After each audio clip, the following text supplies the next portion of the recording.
I like to get to know the audience a little bit before I start so I can be more targeted. So who's a nutritional therapist here today?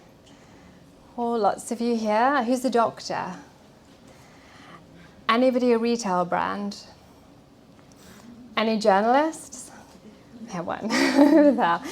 Okay, that's great. So I can just tailor my talk a little bit to your needs and kind of the patients and clients that you'll be working with. So what I want to start with is I'm Sara Fenn. I'm an anthropologist. That's my background in training, but I dove into the supplement industry because a loved one was diagnosed with late onset adult epilepsy. And as many of you may know, allopathic medicine doesn't always give you enough answers to kind of alleviate some of the symptoms of many common chronic illnesses and diseases. And so I dove into the ketogenic landscape in that world and really became very, very fascinated with brain health. And you can't think about brain health without thinking about essential fatty acids and omega-3s. And we're in a situation at the moment where we have, 85% of Westerners are deficient in omega-3s. And it's such an essential nutrient for the brain and body. And I think it's really interesting. We have to look at why are we deficient and then look at ways of increasing the deficiency too. So could it be, and there's a few hypotheses, that we don't eat as much fish as we used to.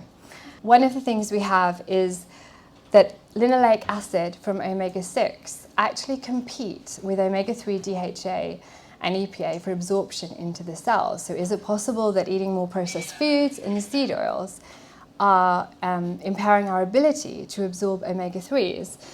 And then finally, if any of you follow Dr. Michael Crawford of Imperial University, he talks a lot about how the global IQ, particularly in the West, has dropped 8 points since the 1950s. His hypothesis is we evolved on seafood and now we just don't eat enough of it anymore.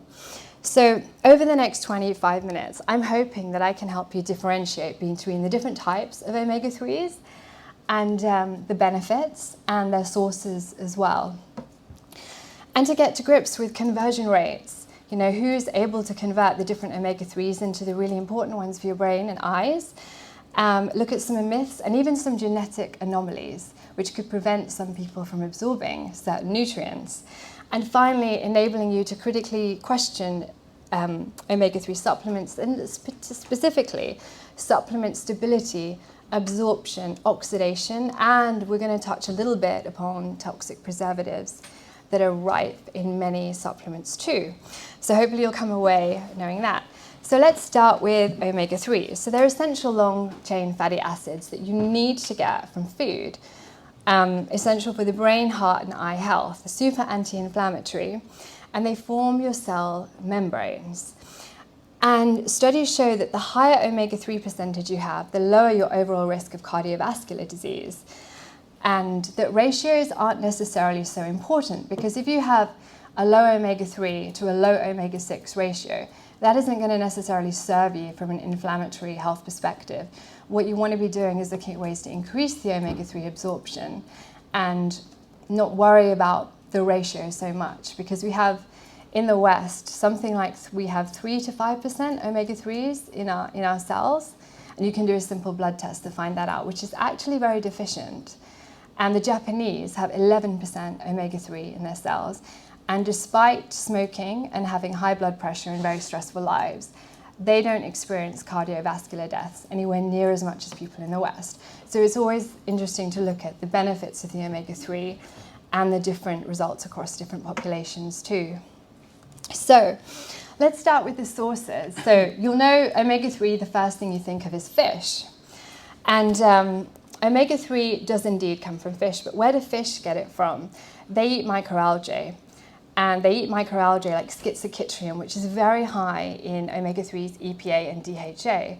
So when you're formulating a supplement or taking a supplement, whether you're getting the DHA and EPA from algae or a fish oil, it's preformed and it's highly bioavailable. So the microalgae is just as absorbable as it is from a fish oil. And we get omega-3 DHA, which is essential for your brain, your eyes, and your heart.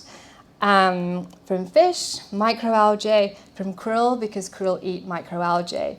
Breast milk is very high in omega-3 DHA because it's essential for cognitive function and development. And eggs and chicken breast have a very tiny amount of omega-3 DHA too. And then there's the omega-3 anti-inflammatory, heart-healthy fatty acid. And again, you get it from fish because fish get it from microalgae. You can have it from an algae oil supplement, and from krill oil too. Then we have the ALA, the omega-3 ALAs, and these are the plant-based sources in general, other than the algae, like flaxseed oil, chia seeds, and walnuts. And they can have the same benefits of omega-3 DHA and EPA if you have the ability to convert them. So they have a very low conversion rate from ALA to EPA DHA, something like 1. Some studies say 1 or less than 1%, some say 10. It's very low in general, so it's not the most efficient way of getting the omega-3s that you need. And we also have omega-3 SDA. Has anyone heard of ahi flower? So that's another one. It's like, it grows in the UK. It's like a wheatgrass plant, and you get SDA from the seeds, and that converts to EPA as well. Again, lower conversion rates, but it's good to know that there are lots of different, possibilities and alternatives than looking at sea-sourced sources of omega-3. So I'm going to take a deeper dive into omega-3 DHA, because this is my favorite one, being fascinated by brain health. So your brain is made up of 97%, DHA of the fats of the omega-3s in the brain. So it really is the predominant omega-3 in your brain. And it forms the cell membranes, like the raw materials for your brain structure, and supports the transportation of information from neuron to neuron, which enables you to think more clearly, connect ideas together, and develop high IQs as well, reverting back to the hypothesis that we evolved on seafood to grow such big brains. You then have the retinas too. Our eyes are the highest concentration of omega-3 DHA in the whole body, so it can support vision health and eyesight and get rid of a kind of a gritty feeling in the eyes or brain fog too. It's a really, really essential prenatal nutrient. Mothers who are deficient in omega-3 DHA, what will happen is their baby, the fetus, will absorb all of the mother's DHA, and studies have shown that the mothers are more likely to get postnatal depression if they don't supplement with extra omega-3 DHA. And I believe it's the last trimester and the first 2 years of a baby's life when the brain is really growing and the demand for omega-3 DHA is the highest. So it really is critical for cognitive function and brain development. It also improves short-term memory, in particular concentration, and can protect against Alzheimer's and dementia. So it's really a super nutrient for the brain. And then we have omega-3 EPA. So I've got a picture of a heart here because it's known as the heart-healthy fat that lowers triglycerides and really reduces cardiovascular disease. It's the anti-inflammatory cellular component, membrane component. So that means it helps all of your cells work better. So omega-3s aren't always just about the brain, heart, and the eyes. They reduce inflammation throughout the body. So you're less likely to get arthritis and joint pain, aches and pains in the body. They kind of oil the wheels and you just function better. So it's super essential for all of those things, but you want to be aiming for about, they say 8 to 11% omega-3 in your bloods, which is quite high, and that usually requires eating fish 3 or 4 times a week, as well as supplementing with omega-3s too. And then we have, it's got a potent impact on alleviating symptoms of depression and anxiety. And there's some really interesting studies where they've looked at kind of the ratios of omega-3 EPA to DHA and which ones are best at reducing symptoms of depression. And the ones that are higher in EPA perform better than the ones higher in DHA, but they need to be together to work in synergy. So that's always good to keep in mind. So if you do have clients or patients who've got anxiety or mood instability, an omega-3 blend with higher EPA is the more important one, or that's what studies show anyway. And then finally, I don't know if any of you have seen some of the studies that have shown omega-3 oils recently to increase fatty liver disease and cause cardiovascular risk. So there's a few theories for this. So firstly, we'll look at the EPA ones that have shown to cause problems with TBI recovery in mice studies. So what they did was they gave TBI, well, traumatic brain injury to mice, and then supplemented one lot with omega-3 EPA and then one with placebo. And the ones that got the EPA recovered more slowly than the ones who were on the placebo. And we were like, oh my God, this is really bad. Omega-3 is having a negative effect on the brain. But then again, in nature, we've always had omega-3s and EPA and DHA together. DHA can work in isolation, but EPA works better when it's also combined with DHA too. And the reason it could have slowed down recovery is because it's the anti-inflammatory fat. And anti-inflammation means it's going to drop down acute inflammation, which is really necessary for recovery. So it doesn't mean that fish oil is bad for your brain. It's like, well, no, look at the percentages, the ratios, and what are the actives actually doing? And other studies, for example, have shown that fish oil has caused fatty liver disease in mice. And usually, like fresh fish oil would reverse fatty liver disease. Like omega-3s are so anti-inflammatory. So why could that be happening? Does anyone have any idea why you might get a negative impact from an omega-3 fish oil? What does fish do more quickly than other things? It goes off, right? Yeah, exactly. So fish oil is incredibly volatile. You wouldn't, if you were in a restaurant, would you have a salmon if it had gone off and it was served to you? But people have gone off fish oils all of the time and they don't realize it. And when the fish oil oxidizes, obviously it becomes inflammatory and causes oxidation within the body. And that can have, in the instances of these mice, cause fatty liver disease. So it's very important when you are going for a fish oil, and even an algal oil, is to make sure it's in a glass bottle, is kept refrigerated. But you don't want to be buying those big, like, hunky tubs of cod liver oil pills in a plastic jar under bright lights, because heat, light, and time oxidize fish oil in the same way that a fish would be oxidized. So we need to trust our noses. You know, if something smells off or gives you a fishy burp, it's not necessarily a good choice for your health. And then there have been other studies, before I move on to the next one, that I found fascinating that had a negative triglyceride effect, where they were giving patients omega-3, DHA, and EPA.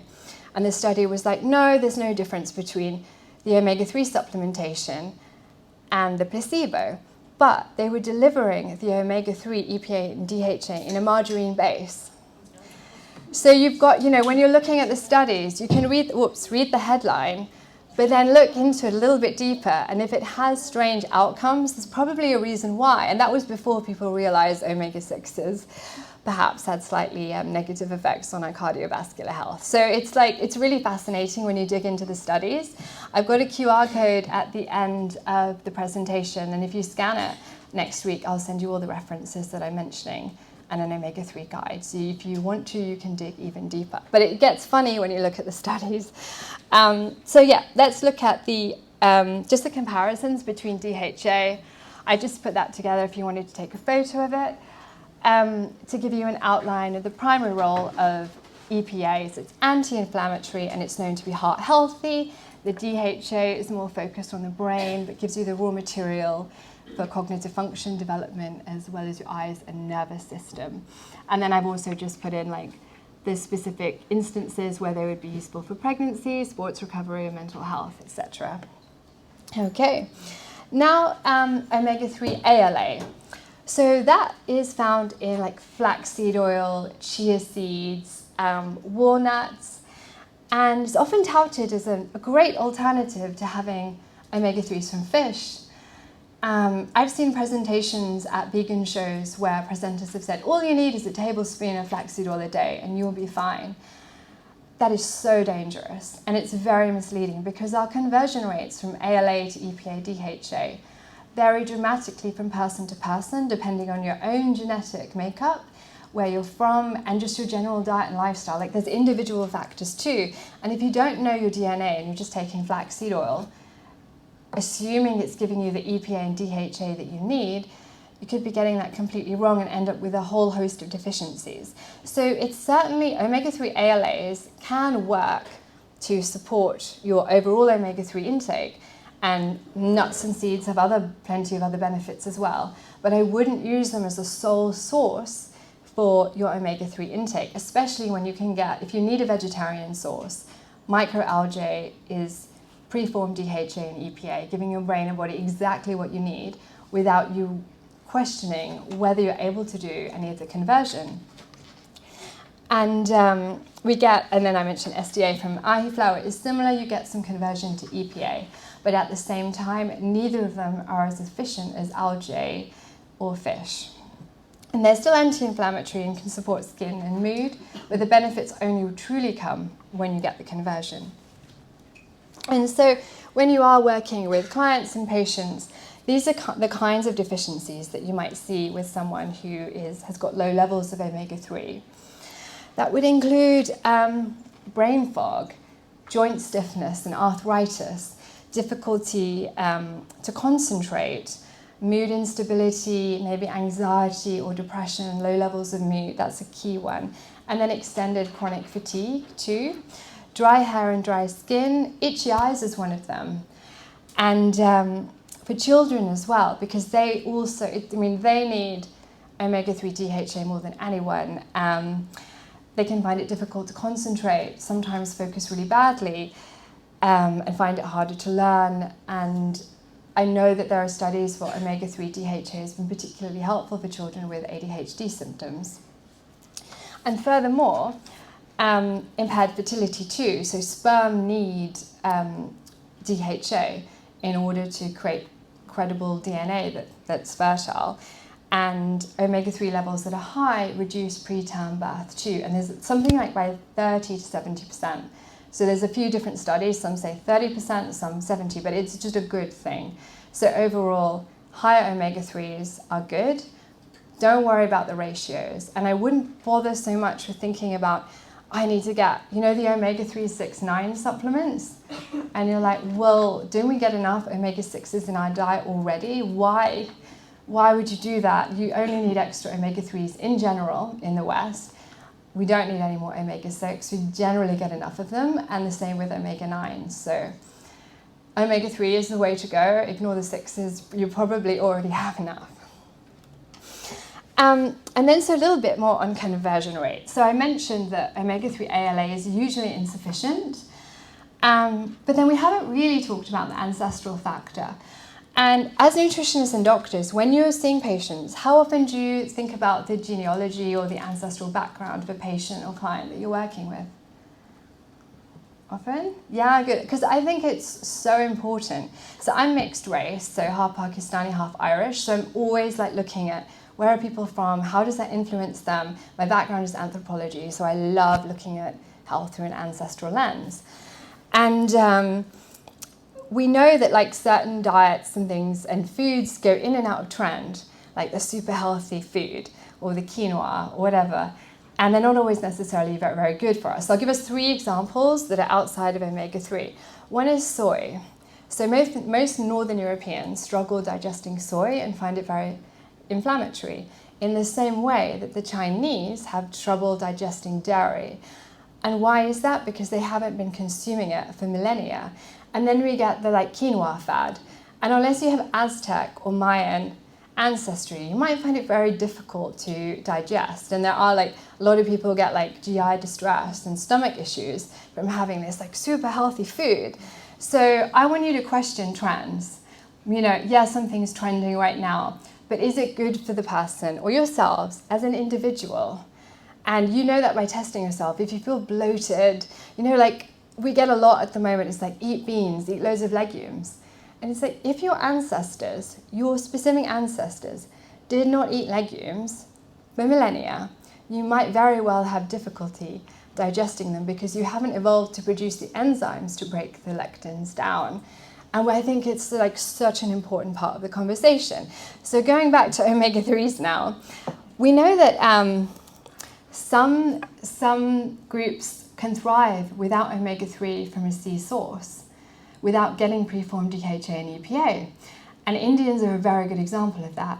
because they've been vegetarian for a very long time, and therefore they have a good ability to convert the omega-3 ALA from nuts, seeds and legumes into workable DHA and EPA for their bodies. But that doesn't apply to everybody. That's a certain cohort. And some people, and Europeans, 15% of them have the FADS1 and FADS2 gene. Have any of you come across that gene before? So I only know about this because I have it, and it means that you have more difficulty converting omega-3 ALA to EPA and DHA, something between 30 to 50% more difficult. So I think it's really important, again, when there are people on vegetarian diets, you've really got to think about algae is a much better way. Not just any algae, it's obviously got to be like Schizochytrium or the high DHA, EPA algae strains that will have the preformed DHA and EPA. And then, really interesting is the omega-6 linoleic acid competing with omega-3 DHA and EPA for absorption. And this literally happens in the brain cells.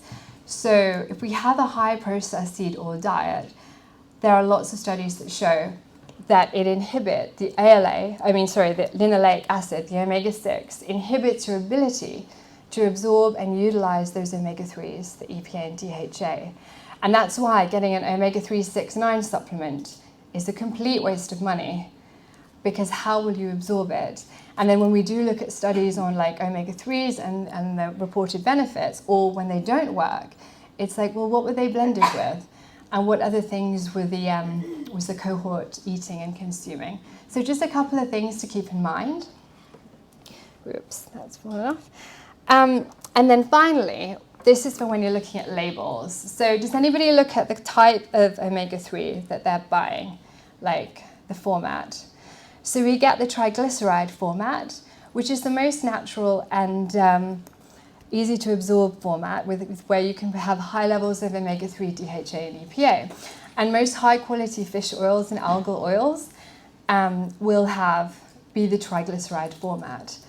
Then you get the ethyl esters, and that's when different blends are blended with ethanol.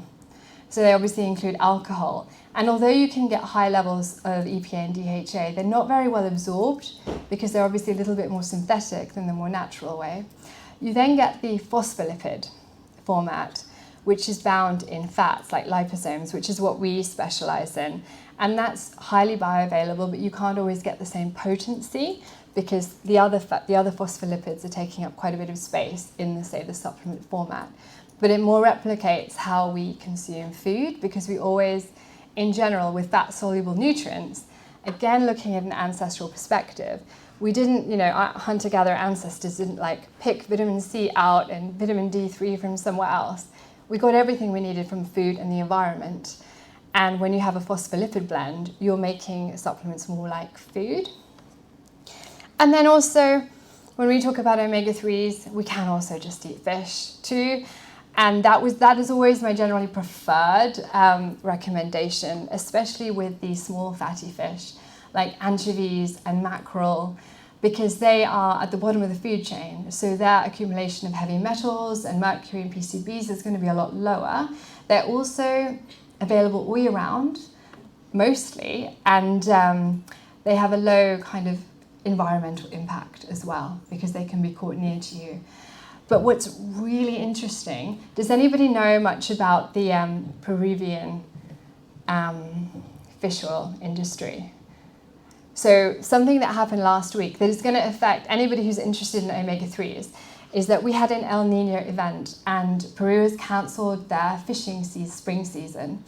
70% of the global omega-3 fish oil that goes into supplements comes from the wonderful anchovies in Peru. But temperatures have risen, and that causes an upwelling where warm water rises. Anchovies don't like an increased 3 to 4 degrees in the water temperature, so they go lower down. And fisheries cannot get them. So they've cancelled this spring season. It's likely they'll cancel the following season. So we could have a 2-year reduction in the amount of fish oil available.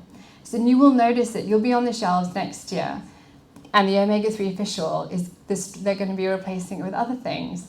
So You can either stock up now, you can switch to omega-3 from algae, which is far more sustainable, because one in every 4 fish that's caught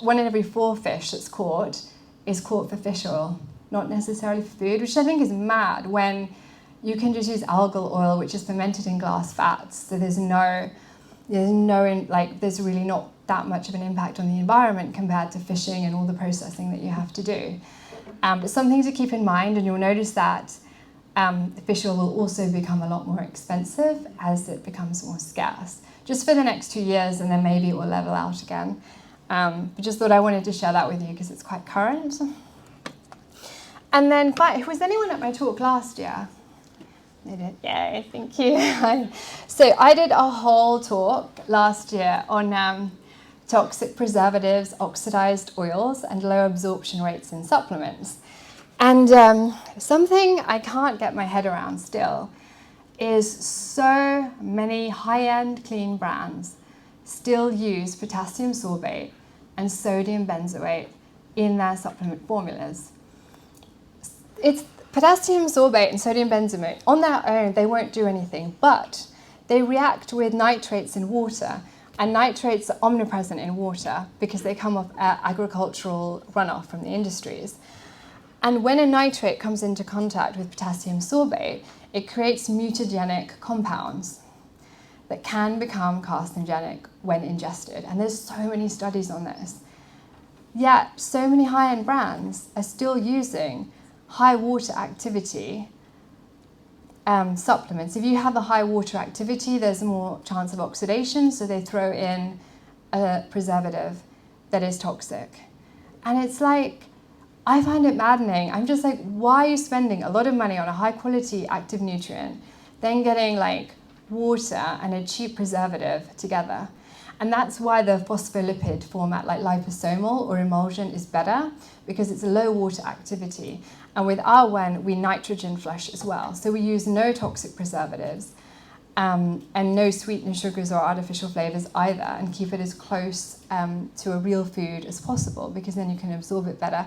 So when you're going around the show, look at the labels on liquid supplements, and then if it says potassium sorbate, really question it, because there are much better ways of doing things. And then we talked about the omega-3 oils being oxidized. That's key as well. So you want to go for high quality omega-3 oils that are in dark bottles, as I said, and refrigerated. And if you're not sure, just bite into the capsule. And if it tastes really fishy, you have your answer. And then we have a lot of supplements that are fat soluble, that if you have them just with water, your body can't utilize them. So that's another area to be aware of. And some things like vitamin D3, omega-3 DHA, astaxanthin, certain ingredients are fat soluble and need to be bound to a lipid to absorb them optimally. Okay, oops, I'm running out of time. Oh my gosh. Okay, so we're almost at the end now. So I'm hoping that now you kind of know your omega-3s, their sources and benefits, that DHA is for the brain, eyes, and fertility. And think about conversion rates. Eat more fatty fish and algae omega-3, especially given the incoming decline in fish oil. Be aware of toxic preservatives, oxidation, and take genealogy into account, because we do not need to be deficient. I am super grateful that you've taken the time to listen today. If you want, I have put together a guide on omega-3, and I will send you all the references from the talk next week if you fill in the form in the QR code. And you'll also be able to pick up some free goodies from here. So these are our liposomal omega-3 algae-based supplements. We have 2 brain ones that are algae, and the others are more based in like creatine, NAD+, astaxanthin, which are an alternative to people who don't enjoy consuming a big cod liver oil pill. So it's a functional, more delicious way for people to get their omega-3s, fight the deficiency, and get kids enjoying supplements a little bit more. But thank you so much for today, and I don't know if we have time for questions, but they'll let us know. Thank you very much.